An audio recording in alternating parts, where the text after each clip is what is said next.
Angel one app থেকে কীভাবে dual chart দেখা যায়,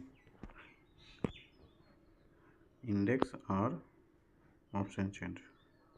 প্রথমে আমরা কি করব, এঞ্জেল ওয়ান অ্যাপটা ওপেন করব। ওপেন করার পরে যে কোনো একটা ইন্ডেক্স সিলেক্ট করে নেব।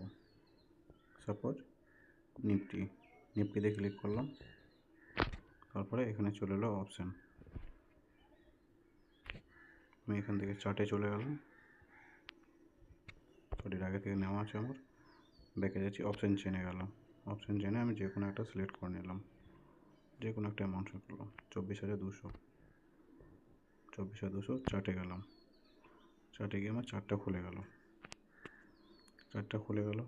আর এটা আমার যে অপশানটা আমি সিলেক্ট করেছি চেনটা, সেটা দেখাবে। এবার আমাকে এই 24,200 সাথে সাথে ইন্ডেক্সটাও দেখতে হবে। কীভাবে দেখব? নিচে একটা অপশান আছে, একদম নিচে মাঝখানে স্প্লিট ভিউটা ক্লিক করলাম। ক্লিক করলে কী চলে আসবে আমার এখানে নিচে দেখাচ্ছে 24,200 আমার অপশান চেনের স্ট্রাইকটা। আর উপরে দেখাচ্ছে ইন্ডেক্সটা কোথায় চলছে কি না চলছে।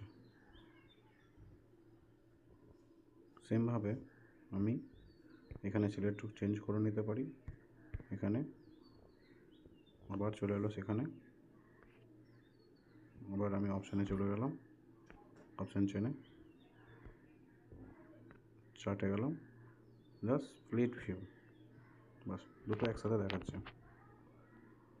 আমি যেটা নিয়েছি সেটাও দেখতে পাবো, ওপরে আমি যে ইন্ডেক্সটা নিয়েছি সেটাও দেখতে পাবো ওখানে। কীভাবে, আমি যদি মনে করি সেন্সেক্সে করবো, সেন্সেক্সে যাবো, অপশান চেনে চলে গেলাম। যে কোনো একটা সিলেক্ট নিয়ে নিলাম। 77,800। চার্ট গেলাম, চার্টে আমি স্প্লিট ভিউ করলাম, বোর্ডটা দেখতে পাবো। এবার আমি এটা নেওয়া দরকার আছে, আমি এখানে বাইরে চলে যাব, বাই করতে পারবো। এখানে নিচে পজিশনটাও দেখতে পাবো, অর্ডারটাও দেখতে পাবো।